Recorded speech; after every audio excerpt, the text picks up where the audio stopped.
जीवन में जो व्यक्तित्व का सही विकास नहीं हो पा रहा है, उसका कारण क्या है?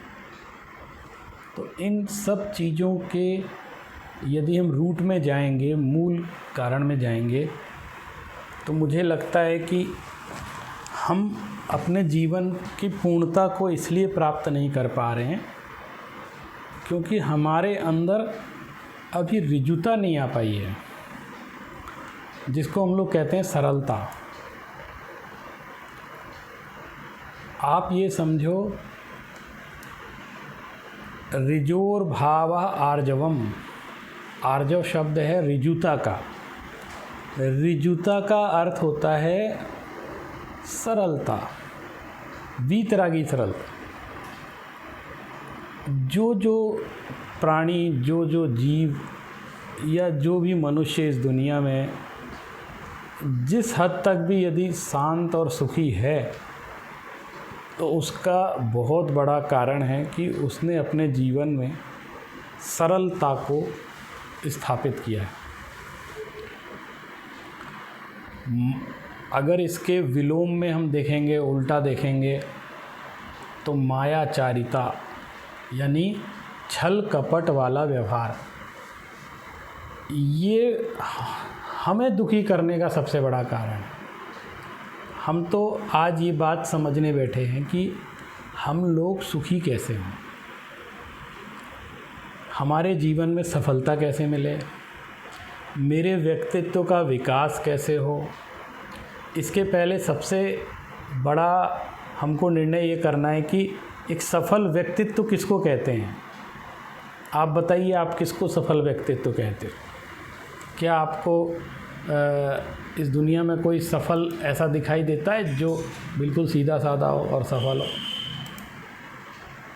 दरअसल हमारी कुछ मान्यताएं ऐसी बन गई हैं, चाहे सामाजिक दृष्टि से हो, चाहे राष्ट्रीय स्तर पर हो, हम लोग कुछ ऐसी बातों पर स्थायी रूप से निर्णय कर चुके हैं कि जब तक हम छल कपट वाला व्यवहार नहीं करेंगे, जब तक छल कपट से हम अपना जीवन संचालित नहीं करेंगे, तब तक हम सुखी नहीं हो सकते हैं।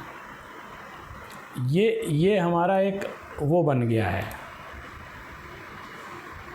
मानदंड, और इस चीज़ की पुष्टि समाज भी करता है और जगत व्यवहार भी करता है।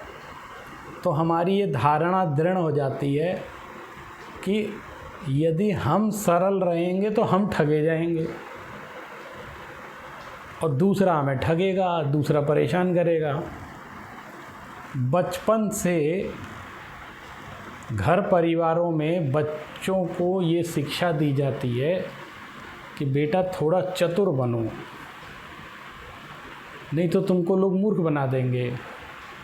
तुम अगर सरल रहोगे, अंदर बाहर एक रहोगे, तो तुमको लोग लूट लेंगे। एक सामान्य बच्चा जो पैदा होता है वो कितना सरल होता है, हम उसको वक्र बनाते हैं धीरे धीरे। हम उसको बड़ा नहीं करते हैं, उसको वक्र बना रहे हैं धीरे धीरे। हमने उसको सिखा दिया कि अगर घर पर कोई आया तो कह देना पापा नहीं है, कोई दरवाज़ा खटखटा रहा है तो वो कह देंगे पापा नहीं है, ऐसा बोल दो। तो बच्चा उस व्यक्ति से जाके कहता है कि पापा कह रहे हैं कि वो घर पे नहीं है, ऐसा उत्तर देता है। और फिर हम उसको डांटते हैं कि तुमको इतनी समझ नहीं है कि मैं तुम्हें क्या सिखा रहा था, तुम क्या सीखे। अगर तुम इतने सीधे सच्चे सरल रहोगे तो तुम कैसे व्यापार करोगे, कैसे नौकरी करोगे, जगत में कैसे सफल बनोगे। यानी हम शुरू से इस बात की ट्रेनिंग देते हैं कि यदि संसार में सफल होना है, संसार में अगर आपको जगत में कुछ सीखना है, अगर अपने व्यक्तित्व का विकास करना है, तो आपको वक्र बनना पड़ेगा। जबकि प्रशिक्षण उल्टा होना चाहिए, हमको हमेशा सरलता को प्रश्रय देना चाहिए। अगर ऐसा नहीं करते हैं तो हमको आर्जव धर्म की बात करने का कोई अधिकार नहीं है, क्योंकि हम सरलता को प्रश्रय नहीं देते हैं। आप देखना, जो सरल व्यक्ति होगा हम उसकी इज्जत भी नहीं करते हैं। जो वक्र होता है उसके आगे हम दंडवत करते हैं, उसको नमस्कार करते हैं। और जो सज्जन सरल होगा उसकी चिंता भी नहीं करते हैं कि वो तो नाराज़ भी नहीं होता है और कभी कोई छल कपट मायाचार नहीं है, तो उसकी फिक्र भी नहीं करते। आज हमको एक बात ये सीखनी है, क्या मायाचारिता अनिवार्य गुण है? दुर्गुण, गुण नहीं दुर्गुण, क्या ये अनिवार्य दुर्गुण है? इसके बिना क्या जीवन चल नहीं सकता है?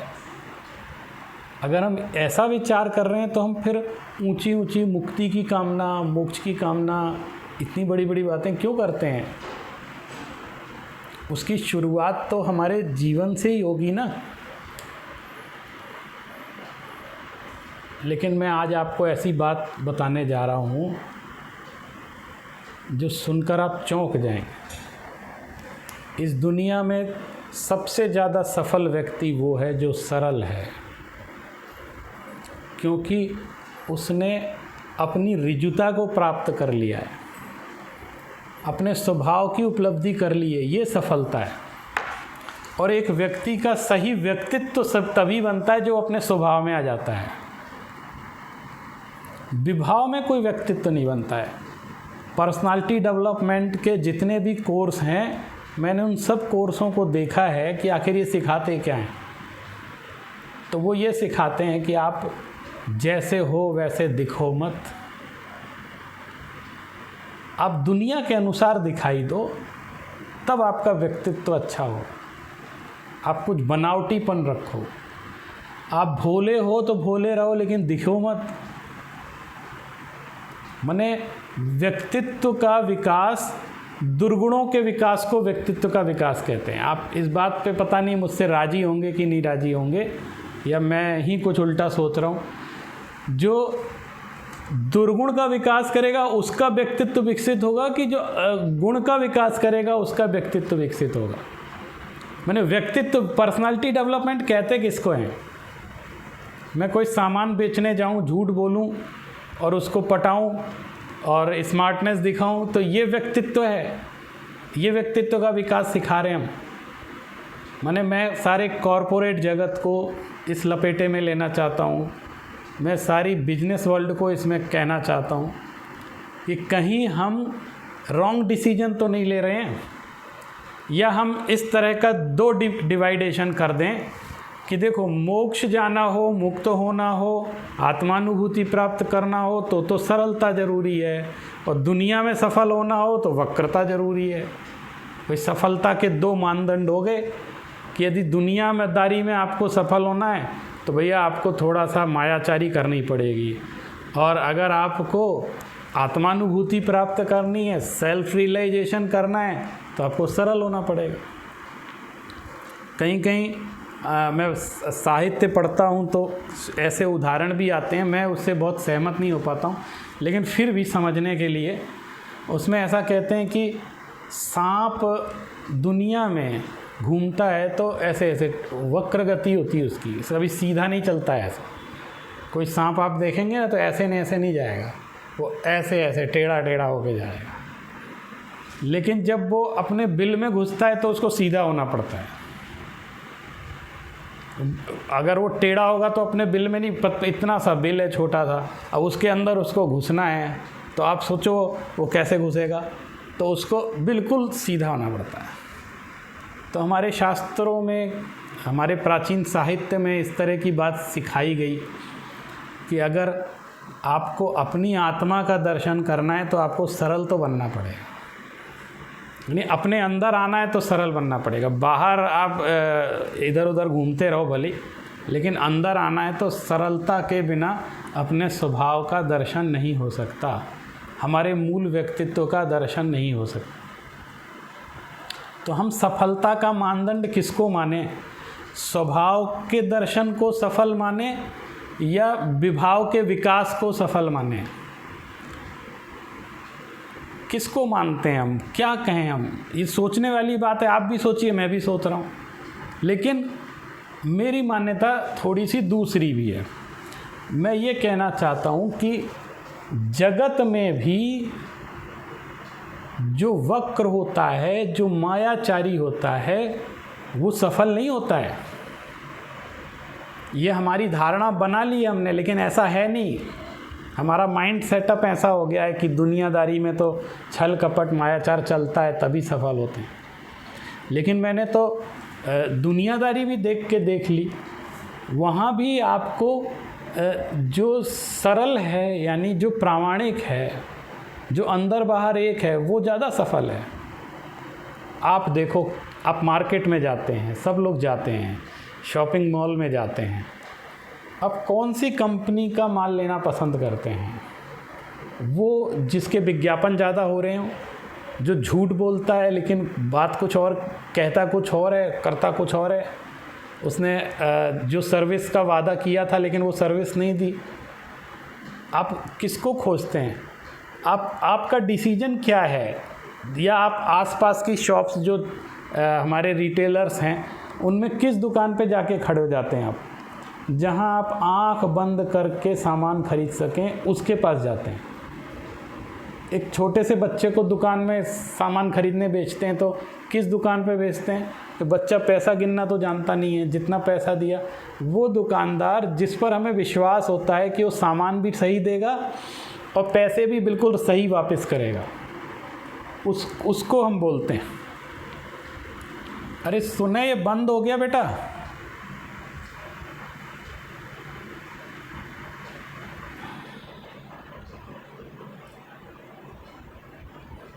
सुने बेटा, ये कनेक्शन टूट गया, सुने को भेजो जरा।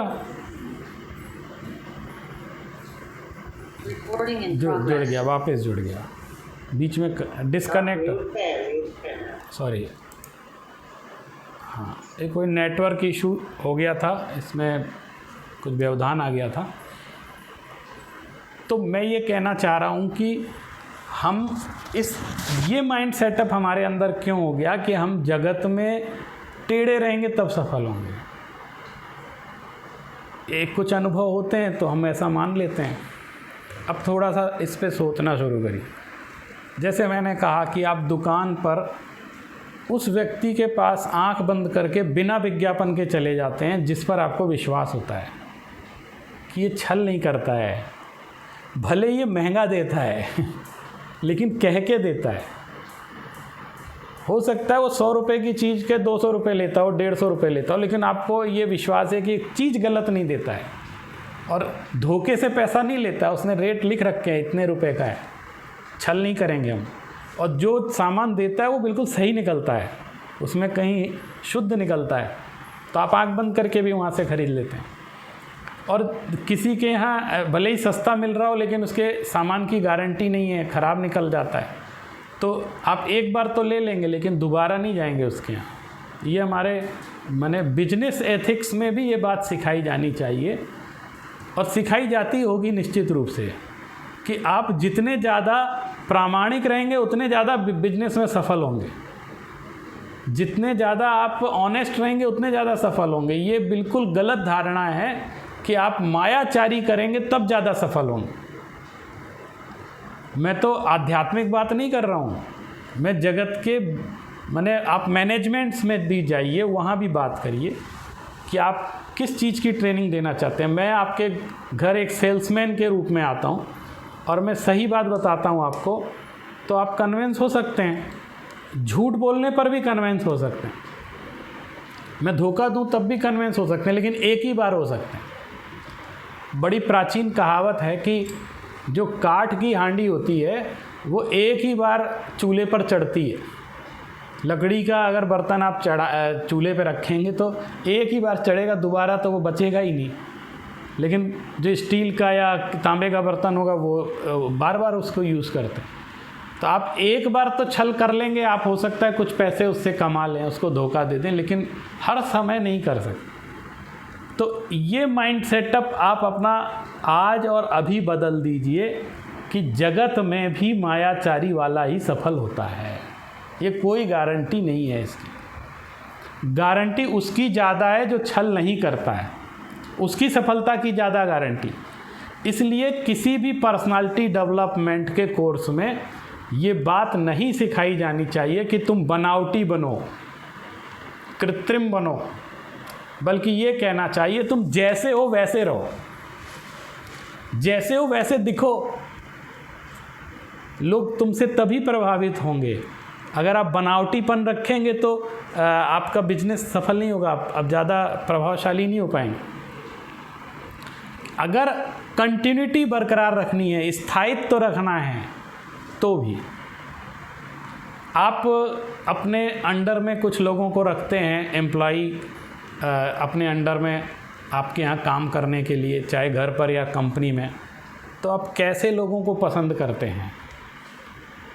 आप यदि सही जज करना जानते हैं तो जो ज़्यादा आपकी चापलूसी करता है और उसकी चापलूसी में आप फंस जाते हैं, तो इसका मतलब आपको अभी व्यक्ति के निर्णय करने की क्षमता आपके अंदर नहीं है कि कौन सही है कौन गलत है। यदि सही मैनेजर आप हैं, सही मालिक हैं, तो आप काम करने वाले को पहचानते हैं कि वो भले ही खुशामद नहीं करता है, चापलूसी नहीं करता है, लेकिन टाइम से आता है, वर्क करता है, उसका वर्क जवाब देता है, वो मुझे अपने काम से खुश करता है, ना कि मेरी प्रशंसा से। और झूठ बोल के मायाचारी करके मुझे खुश कर ले और तनख्वाह ले ले और काम कुछ भी ना करे, तो कैसे एम्प्लॉयज़ आप पसंद करते हैं।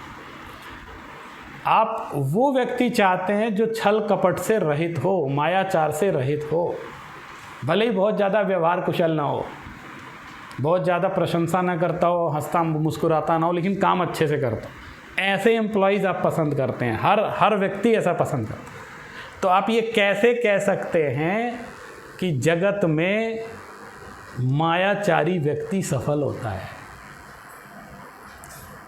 तो जब मुझे कहीं एम्प्लॉयमेंट चाहिए तो मैं भी जितना ऑनेस्ट रहूँगा, या मुझे यदि कोई वर्क करना है तो मैं जितना ऑनेस्ट रहूँगा उतना ही ज़्यादा सफल होऊंगा।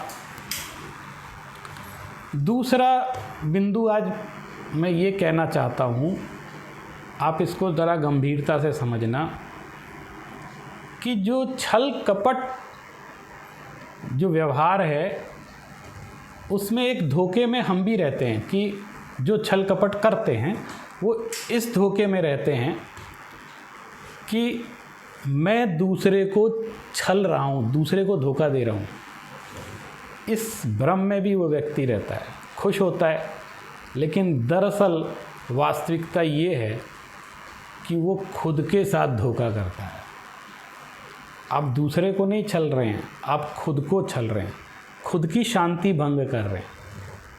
खुश हो रहे हैं कि मैंने उसको धोखा दे दिया, लेकिन आपने अपने साथ इतनी बड़ी गठरी बांध ली। आज तक मेरी एक बात समझ में नहीं आई कि जब पूरी दुनिया टेंशन में आ रही है, बीपी बढ़ रहा है, तमाम तरह की बीमारियां हो रही हैं और बहुत ज़्यादा डिप्रेशन बढ़ रहा है, मानसिक स्थितियां ख़राब हो रही पूरे वर्ल्ड में, लेकिन लोग इस बात पे ध्यान नहीं दे रहे हैं जो बिल्कुल सरल थी, बचपन में कविताओं में सिखाई जाती थी कि सच्चे सरल बनो। इस तरफ कोई ध्यान नहीं दे रहा है, क्योंकि हम इतने ज़्यादा कृत्रिम हो गए हैं, आर्टिफिशियल हो गए हैं अपने स्वभाव में, कि हम स्वभाव से दूर चले गए हैं और कृत्रिमता हमारे अंदर तनाव उत्पन्न कर रही है। ये जो आर्टिफिशियल हमारा व्यवहार है, हमारा कृत्रिम व्यवहार है, जैसे मुझे मुस्कुराने की इच्छा नहीं है तब भी मैं मुस्कुराता हूँ क्योंकि लोगों को अच्छा लगता है। और मैं कहता हूँ अच्छा व्यवहार किसको कहते हैं, मैं जैसा हूँ वैसा रहूँ वो अच्छा है कि मैं ज़बरदस्ती मुस्कुराऊँ वो अच्छा है। कहते नहीं, दुनिया की अपेक्षा है कि आप मुस्कुरा के मिलिए, इसलिए मेरा मन नहीं है मुस्कुराने का, तब भी एक सामान्य स्वभाव के विपरीत जा कर के हम कार्य करते हैं, इसलिए हम तनाव में आ जाते हैं। सहजता सरलता उसको कहते हैं कि मुझे गुस्सा होगा तो मैं गुस्सा कर लूँगा, मेरे अंदर प्रेम का भाव आ गया तो मैं प्रेम की अभिव्यक्ति कर लूँगा, मैं नाराज़ होऊंगा तो नाराज़ हो जाऊँगा। ये सरलता है। अभी मैं कह रहा हूँ मैं गुस्सा हो जाऊँगा तो आप कहोगे ये तो कषाय हो गई, सरलता कहाँ हुई। मैं आपको कह रहा हूँ ये भी सरलता। मेरे अंदर क्रोध का भाव आया, मैं क्रोधित हो गया, जैसा अंदर था वैसा बोल दिया, तो ये सरलता है ना, चाहे वो गलत ही बोला। लेकिन सरलता उसको है कि जैसा अंदर था वैसा बोल दिया।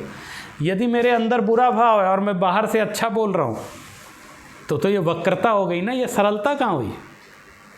और यदि मेरे अंदर बुरे भाव हैं, मैं बाहर से अच्छा बोल रहा हूँ, ये और मेरे अंदर अच्छे भाव में बाहर से बुरा बोल रहा हूँ, तो ये दोनों ही वक्रता है।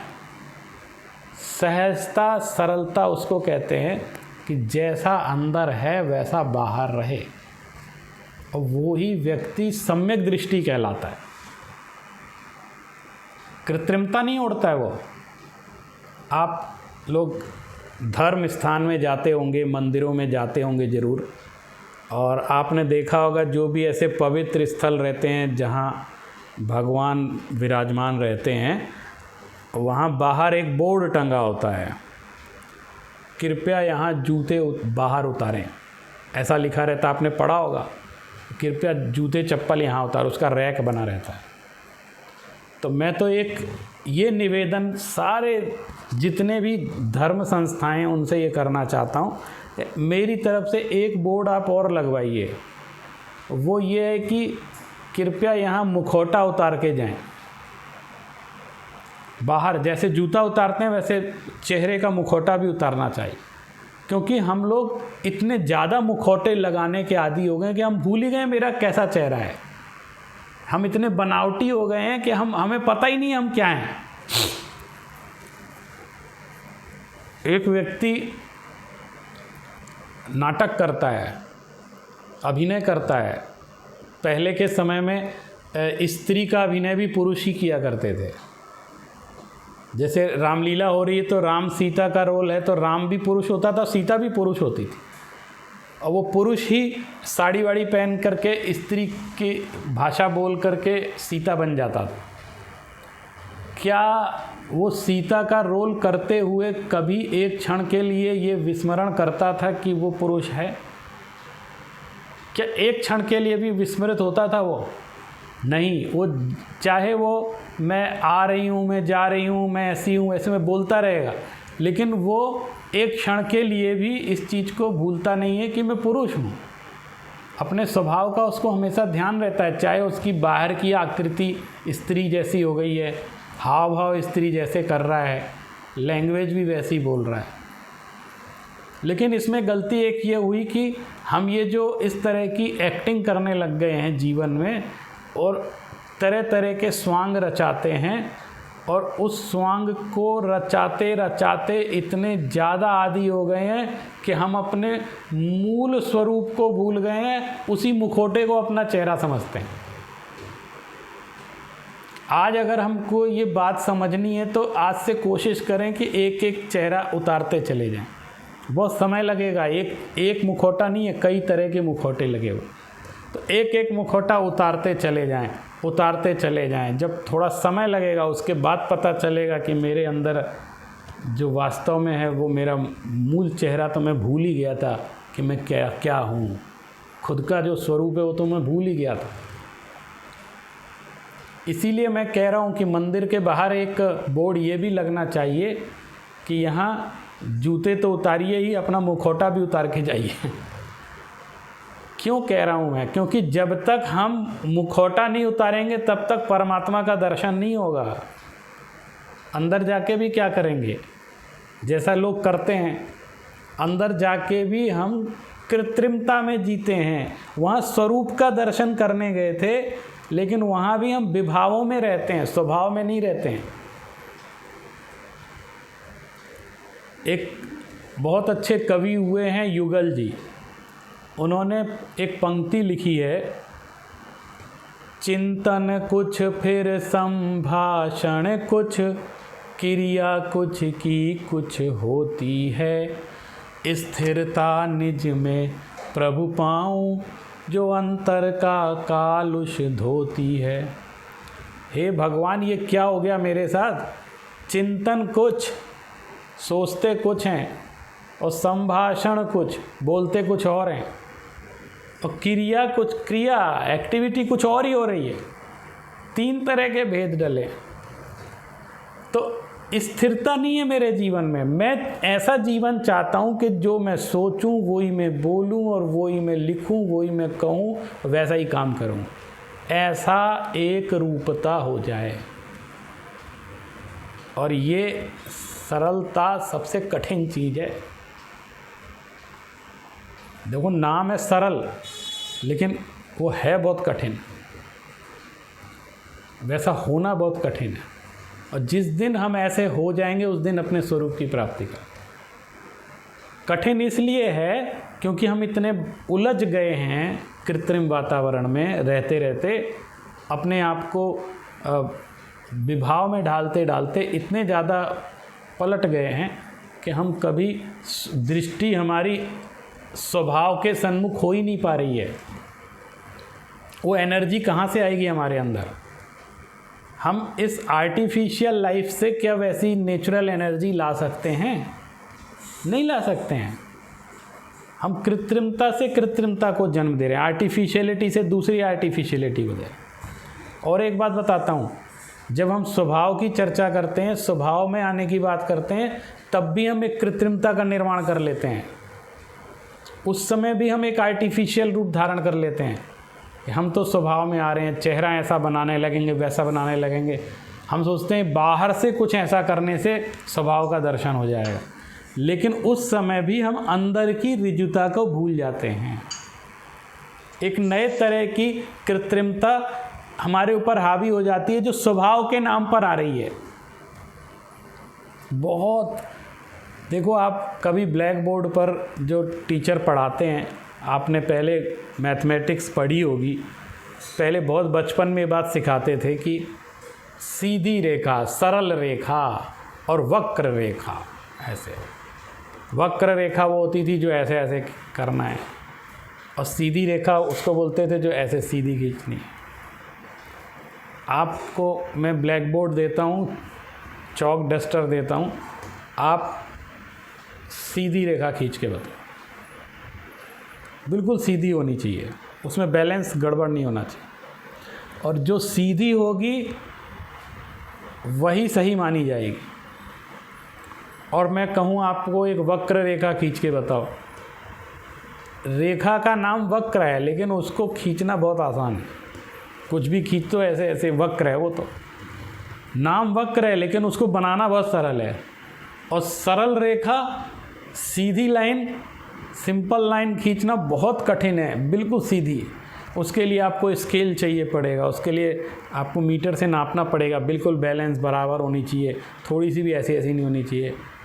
आप देखो ना कितनी विडंबना है, नाम है सरल रेखा, लेकिन इसको बनाना कितना कठिन है। वैसे ही सरलता बहुत सहज स्वभाव में गर्भित है, लेकिन हम ऐसे वातावरण में जी रहे हैं कि उसको प्राप्त करना बहुत कठिन हो गया है। वो हमको स्वीकार ही नहीं हो रही है कि सरल वातावरण में हम कैसे रहें। एक प्रश्न प्रायः लोगों के मन में ये भी आता है कि मैं तो छल रहित हो जाऊं, मैं तो किसी को धोखा नहीं दूं, लेकिन लोग तो देते हैं मुझे धोखा, और मैं सीधा हूं इसलिए लोग मुझे परेशान करते हैं। वो छल करते हैं मेरे साथ, मुझे लूट लेते हैं, धोखा देते हैं। और ये शिकायत हर आदमी की रहती है, क्योंकि इस दुनिया में हर व्यक्ति अपने आप को निर्दोष समझता है, और वो ये सोचता है कि मैं सीधा हूँ और दुनिया वक्र है, जबकि उल्टा भी हो सकता है, लेकिन वो अपनी वक्रता की तरफ देख नहीं पाते हैं। हमको हमेशा दोष दूसरे के अंदर दिखाई देता, और हर व्यक्ति ये कहता है। मैं आपसे कह रहा हूँ, ऐसे ही उपहास के लिए एक बात कह रहा हूँ, आप देखना, हर पत्नी अपने पति को सीधा कहती है। भारत में तो कम से कम ऐसा है, मैंने देखा है। हर पत्नी अपने पति को कहती है ये तो बहुत सीधे हैं। अब देख लेना, आपने जगत में एक से एक आतंकवादी भी खड़ा होगा ना, उसकी पत्नी से पूछेंगे तो वो यही कहेगी कि मेरे बहुत सीधे हैं, यही बोलेगी हमेशा। वो ओसामा बिन लादेन के पीछे पूरी दुनिया पड़ी थी कि इस जैसा आतंकवादी कोई नहीं है, और मैं कहता हूँ आप उसकी पत्नी से इंटरव्यू लेते हैं ना, तो वो कहती ये तो बहुत सज्जन है, सीधे हैं, ये अमेरिका इनको पता नहीं क्यों परेशान कर रहा है इतना। वो ऐसे ही बोलती है, क्योंकि ये सब हमें अपनी चीज़ हमेशा निर्दोष दिखलाई देती है, उसमें दोष दर्शन नहीं कर पाते हैं, पराये में दोष दर्शन ज़्यादा होता है। तो हमें ये डर रहता है कि हम अगर सरल हैं तो दूसरा मुझे छल से दुखी करता है। हम इस चीज़ हम दूसरे के तो छल पे कंट्रोल नहीं कर सकते ना, अपने पे ही कर सकते हैं। दूसरे के राग द्वेष पे हम कंट्रोल नहीं कर सकते, हम कंट्रोल किस पे, अपने राग द्वेष पे कर सकते। तो जो सरलता में जो आर्जव है, सरलता है, उसमें एक प्रॉब्लम ये भी है कि हम दूसरों से ये अपेक्षा रखते हैं कि वो सरल रहें। ये सरल व्यक्तियों के साथ समस्या है, माने यहाँ वो वक्र हो जाते हैं। कैसे? जो सरल है वो जब ये सोचने लगता है कि सारी दुनिया सरल मेरे जैसी सरल हो जाए, ये उसकी बहुत बड़ी भूल है। आपकी सरलता तब है जब कोई आपको ठगे तो आप तब भी सरल रहो। आप इतना प्रभावित क्यों हो रहे हैं? आप ये विचार कर सकते हैं कि ये उसके बुरे कर्म हैं, वो मुझे छल रहा है, दरअसल मुझे नहीं छल रहा है, वो खुद को छल रहा है, वो खुद बुरे कर्म कर रहा है। ऐसा तत्वबोध तो हमें होना चाहिए ना। तो जो सरल होगा ना, सरल शब्द का अर्थ है सम्यक दृष्टि। सम्यक दृष्टि यथार्थ दृष्टि, यानी वो जगत के प्रति बिल्कुल सही दृष्टि रखता है। अब सम्यक दृष्टि है, उसको मालूम है ये बात कि इस जगत में छल कपट प्रपंच चलता है और मुझे भी लोग धोखा दे सकते हैं, तो वो धोखा खाने के बाद भी साम्य भाव में रहता है। वो दूसरे से ज़्यादा अपेक्षा नहीं रखता, उसको मालूम है जगत का यही स्वरूप है। इस सरलता को प्राप्त करना है, ये बहुत अधिक ऊंची आध्यात्मिक अवस्था हमारी आ सकती है। और आप विश्वास मानिए, मैं सारे हमारे जो युवा वर्ग है, जो कॉरपोरेट लाइफ में जी रहे हैं, जो रात दिन मेहनत कर रहे हैं, सब कर रहे हैं, उन सब से एक ही निवेदन है, यदि आप तनाव रहित जीवन जीना चाहते, हो सकता है सफलता कुछ कम मिले, क्योंकि ये सफलता असफलता भाग्य के अधीन भी होती है, लेकिन आप सुखी जरूर रहेंगे, कम में भी सुखी रहेंगे। और जो सरल व्यक्ति होता है वो ये सोचता है जैसा मुझे मिल रहा है मैं उसमें संतुष्ट रहूँगा। एक बहुत अच्छा श्लोक आपको सुनाता हूँ, मुझे बहुत पसंद है, नीति का श्लोक है। अकृत्वा पर संतापम अगत्वा खल मंदिरम अनुल्लंघ्य सताम वर्म यत् स्वल्पम तदपि बहु। एक सरल व्यक्ति ये सोच सकता है, वो कहता है कि मुझे दूसरों को कष्ट ना देना पड़े, किसी भी काम के लिए दूसरों को कष्ट ना देना पड़े, दूसरा मुझे दुष्टों के घर ना जाना पड़े अपना काम करवाने के लिए, उनसे निवेदन ना करना पड़े, याचना ना करनी पड़े। वो भगवान से प्रार्थना कर रहा है कि मुझे एक तो मैं कोई सफलता प्राप्त करूं, कुछ करूं, ऐसा काम हो कि किसी को कष्ट ना हो और मेरा काम हो जाए, ऐसा होना चाहिए। और दूसरा, मुझे अपना काम ज़्यादा नहीं करवाना है, कमी हो, लेकिन किसी दुष्ट के आगे जाके हाथ ना जोड़ना पड़े कि मेरा काम कर दो। अनुल्लंघ्य सताम वर्म है, और सज्जनों के मार्ग का उल्लंघन ना हो, जो नीति नियम है उनके उल्लंघन नहीं होना चाहिए। मुझे ऐसा काम कोई नहीं करना है जिससे कहीं हमको नियमों की अवहेलना करनी पड़े, सज्जनों के मार्ग की अवहेलना पड़े। इसके बाद यत् स्वल्पम, जो थोड़ा बहुत मुझे मिल जाएगा, तदपि बहु, वो भी मेरे लिए बहुत है, शांति है। क्योंकि कपट न कीजे कोई, कविवर दानत राय जी ने लिखा है, कपट न कीजे कोई चोरन के पुर ना बसें, और सरल स्वभावी होए ताके घर बहु संपदा। अब ताके घर बहु संपदा का अर्थ क्या है? उसके यहाँ बहुत पैसा आ जाएगा जो सरल स्वभावी होगा। लोगों ने यही सोचा, बोले देखो, उदाहरण देने लगते हैं, देखो वो बहुत दुष्ट है, उसके यहाँ पैसा ज़्यादा है, और ये सरल स्वभावी देखो गरीब हैं, ऐसा कह के इसका मजाक उड़ा देते हैं। लेकिन ये ताके घर बहु संपदा, संपदा सिर्फ पैसे की नहीं होती है, सुख और शांति की भी संपदा होती है।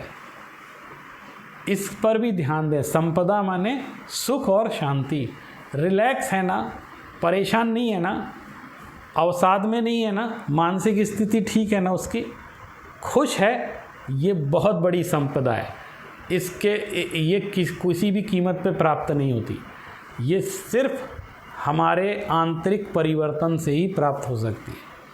अगर ये दृष्टि रहेगी कि मुझे सुखी होना है, ये मेरा उद्देश्य है, मुझे शांत रहना है, ये मेरा उद्देश्य है, तो मैं मानता हूँ ये ही सबसे बड़ी सफलता है।